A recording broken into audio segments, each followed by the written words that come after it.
strong. Ayan, yung potential future nyo guys, kasiyahan ang dala nito sa iyong buhay. Hindi lang, ayan, kasiyahan at tagumpay. Grabe. Combo. So, i-mind mo na to guys sa comment section. Mind kasiyahan, mind kaligayahan, abundance of love, mind success, mind tagumpay. So, yung tagumpay nyo, sabi ko nga, diba, nagle-level up yung buhay nyo, nadidiscover nyo yung mga sikreto para talagang magtagumpay kayo. And itong tagumpay na to, itong success na to, guys, magdudulot ng kaligayahan. Walang humpay na kaligayahan. Hindi lang sa iyo, guys, kundi pati sa buong pamilya mo.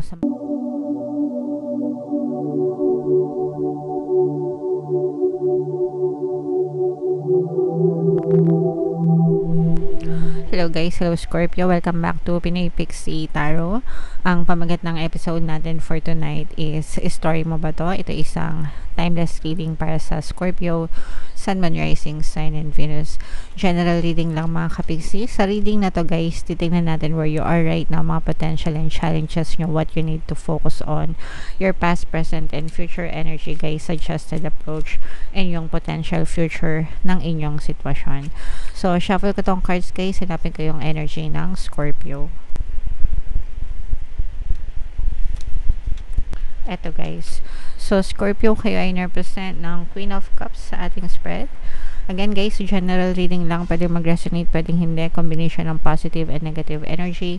Comment down below guys if feeling nyo story nyo itong ating mabasa. Where you are right now, masaya kayo guys, no? You have a lot of people, napapaligiran kayo ng mga masasayang tao sa paligid nyo. You are enjoying the company of other people, mga kapigsi. Pwedeng sa trabaho nyo, nag-enjoy kayo sa company ng ibang katrabaho nyo, sa pamilya nyo, or sa negosyo nyo kung kayo naman ay nagne-negosyo. Pero you have a lot of emotional satisfaction right now, as in masaya, you feel joyful, ganyan. So, congratulations. For some of you, pwedeng meron din kayong milestone na na-hit currently. Ibig sabihin, meron kayong mga goals na na-achieve, ganyan.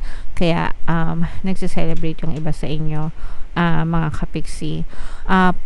This is potential and challenges. This is more on potential guys, because in this case parang iniisip nyo yung mga next step na gagawin nyo sa inyong buhay. So nandun kayo sa stage na magdi-decision pa lang kayo, and pwedeng nagmi-mini-mo pa kayo or parang iniisip nyo pa. So, take your time guys, wag kayong magmadali. Parang inaano nyo pa yung mga pros and cons, ganyan. So, wag kayong magmadali, mga kapiksin, sa mga susunod na hakbang nyo. Mas maganda yung nagpaplano ng maayos, mga kapiksi. What you need to focus on, dadating din yung time, kasi nga diba may pagdidesisyonan kayo. Kung meron kayong mga impormasyon na kailangan, dadating yan sa inyo guys, and itong impormasyon na to, makakatulong ito para sa pagdidesisyon nyo, para sa gagawin nyo, yung susunod nyong hakbang na gagawin, mga kapiksi. So, malaking role itong impormasyon na inyong matatanggap, guys. In your recent past, mga kapiksi, nandun yung you've been thinking kung ano talaga yung gusto mong gawin, no? Kumbaga parang nai-in-love ka dun sa gusto mong gawin or gusto mong ma-achieve. So, let's say, for example, gusto mong magnegosyo, ganyan, or nagpaplano ka magnegosyo, nai-in-love ka dun sa idea na negosyante ka na, may negosyo ka na, may business ka na, nagpa-prosper ka na, ganyan. So, parang nakita mo sa past mo, nakita mo kung ano talaga yung gusto mong gawin, something na gustong gusto ng puso mo, kumbaga, mga kapiksi. Alright? Okay. And, your greatest strength, mga kapiksi, marunong kayong kumilatis ng tao, and hindi kayo basta-basta maluloko, guys. So, panindigan nyo yan. Wag kayong basta-basta magpapaloko, magpapauto, wag kayong basta-basta, hindi porket sinabi ng ibang tao is makikinig na agad kayo, ganyan. So, kailangan kayo mismo, excuse me, marunong kayong mag-decide on your own, marunong kayong mag-isip, marunong kayong mag-probe ng mga questions, ganyan. Para hindi kayo mapahamak, mga kapigsi. Okay, so it's a matter of asking the right questions, guys, para hindi kayo mapagsamantalahan ng ibang tao. Okay? Alright. And in the near future, mga kapigsi, yeah, so in the near future, tataas pa yung antas nyo, yung inyong level ng pamumuhay, mga kapigsi. So, ang pupuntahan nyo ay pataas, paakyat, guys. So, i-mind nyo na ito sa comment section. Ibig sabihin nito, magle-level up yung inyong karunungan, yung inyong kaalaman, yung inyong kabuhayan, yung inyong lifestyle, mga kapigsi, dahil pataas ang punta nyo. Pero, syempre, guys, you have to invest, no? Kailangan mag-invest kayo sa tamang knowledge, sa tamang tools, sa tamang skills, no? Mag-invest kayo sa sarili nyo. Kasi ikaw yung pinaka-the best na investment para marating mo yung mga bagay na gusto mo, marating mo yung tugatog ng tagumpay, ika nga. Okay? Yung mga tulong kasi ng ibang tao, kumbaga parang plus na lang yun, bonus na lang. Pero ikaw pa rin, 'di ba, yung driver. Kumbaga yung mga tao sa paligid mo, nasa passenger seat lang sila, ganyan. Pero ikaw pa rin yung driver ng kotse mo, ng sasakyan mo, ng buhay mo. So, ikaw yung main character, mga kapigsi. So, ikaw pa rin yan. Alright? And suggested approach, guys, is maging logical. Always gamitin ang pag-iisip, no? Para wag kayong maloko, wag kayong ma-scam. So, again, kagaya nga ng sabi ko sa inyo kanina, it's about probing, asking the right questions, no? Para hindi kayo mapahamak, mga kapigsi. Alright? And what you need to know, guys, ayan, so lumalalim talaga yung kaalaman nyo. Yung iba sa inyo parang may mga madidiscover kayong secrets,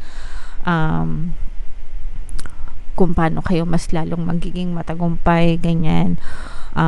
Mga secret recipe ba? So, let's say, for example, nang nenegosyo ka, online business, yan. Kunwari lang. Parang malalaman mo yung mga secret recipe para magtagumpay ka sa larangan ng online business. Hindi kasi lahat ng business ay masarap magnegosyo, pero hindi lahat nagtatagumpay. Hindi. May mga online sellers na super sikat, 'di ba? Super malaki mga bentahan, whereas meron din mga online sellers na putyo-putyo lang din yung kinikita, 'di ba? So, kayo parang malalaman nyo yung mga malalaking sikreto para ma-push, ma-boost ang inyong kabuhayan, mga kapigsi. Alright? Your hopes and fears, mga kapigsi, this is both hopes and fears kasi meron kayong mga blocks, pero makaka-recover kayo from those blocks. Okay? So, ibig sabihin, malalampasan nyo yung mga balakid na yon kapag kayo ay nag-persist, nagtiyaga, hindi kayo basta-basta sumuko sa buhay. So, makaka-recover din kayo, mawawala din, matatanggal din yung mga blocks na yon, mga balakid na yon sa inyong buhay, mga kapigsi. You just have to be strong. Ayan, yung potential future nyo, guys. Kasiyahan ang dala nito sa iyong buhay. Hindi lang, ayan, kasiyahan at tagumpay. Grabe. Combo. So, i-mind mo na to, guys, sa comment section. Mind kasiyahan, mind kaligayahan, abundance of love, mind success, mind tagumpay. So, yung tagumpay nyo, sabi ko nga, diba, nagle-level up yung buhay nyo, nadidiscover nyo yung mga sikreto para talagang magtagumpay kayo. And itong tagumpay na to, itong success na to, guys, magdudulot ng kaligayahan. Walang humpay na kaligayahan. Hindi lang sa iyo, guys, kundi pati sa buong pamilya mo, sa mga taong mahal mo sa buhay mo. Okay? So, guys, i-mind nyo na yan sa comment section, no? Mind success, mind tagumpay, mind victory, mind kasiyahan, kaligayahan, ganyan, mind happy family, kasi lahat kayo talaga, as in everybody happy dito sa magiging resulta ng journey nyo na ito. Okay? So, comment down below, guys, if story nyo ba yan, if naka-resonate kayo dyan, and kung yes, i-mind nyo yan, mga positive energy na binanggit ko sa comment section para talaga ma-experience nyo siya sa inyong physical reality. So, dito naman sa spread na to guys, tingnan natin yung mga mensahe sa inyo ng inyong mga gabay. Shuffle ko muna habang sinashuffle ko to. Panoorin nyo tong ating video regarding sa ating paano mag-manifest ng abundance video course. Kapiksi, sawa ka na ba sa mga struggles at hirap sa buhay mo? Masipag ka ba at masikap sa buhay ngunit hindi ka pa rin umaasenso? Ilang beses ka na bang nag-attempt magnegosyo at mag-invest pero palagi ka pa rin nalulugi? Sa pagkakataon na ito ay maaaring may subconscious beliefs ka na nagiging balakid sa iyong pag-unlad at pagyaman. Introducing, paano mag-manifest ng abundance video course. Dito ay matututunan mong ma-overcome ang mga balakid mo para tuluyan ka ng umunlad, umasenso, sumagana, maging matagumpay, successful at maswerte sa iyong kabuhayan, pera, trabaho, negosyo, salapi at kaperahan ng bonggang-bongga. Dali, mag-send na ng email sa pinoypixitaro@gmail.com at simulan na ang iyong pagyaman ngayon. Alright, so sabay-sabay tayo magpayaman ngayon 2024 mga kapiksi. Mag-avail na kayo ng course guys kasi sobrang ganda talaga niyan. And good news mga kapiksi dahil ngayong January until 31 guys, magbibigay ako ng 1 free pampaswerte subliminal sa lahat na mag-avail ng course. Kaya mag-avail na kayo mga kapiksi, super ganda talaga niyan.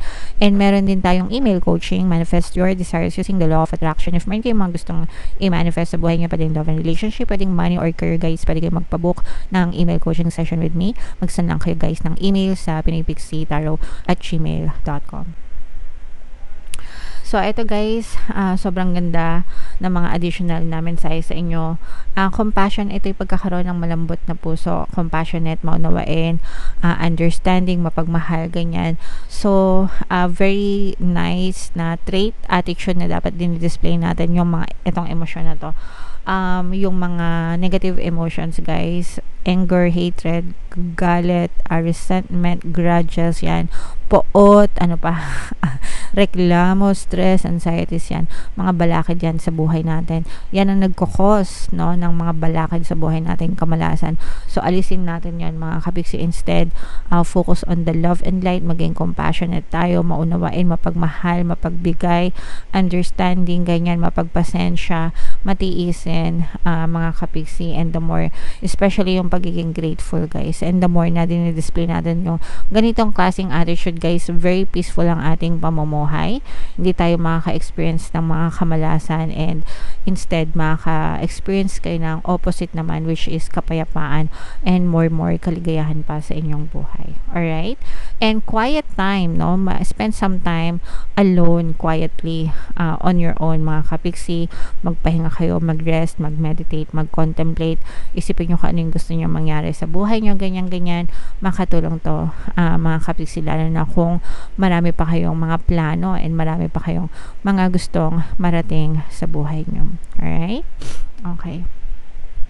So, comment down below, Scorpio, if naka-resonate kayo dyan. If this is your story, Scorpio, comment down below. Ito yung ating mga pampaswerte subliminals. Pakinggan nyo na mga kapiksi para talagang umasensan, umunlad kayo. And ito naman yung ating success stories ng paano mag-manifest ng abundance video course. Click here to subscribe, guys, and click here to join our membership program. Thank you for liking, sharing, and subscribing. See you again next time. I love you all. Have a nice day. Bye-bye.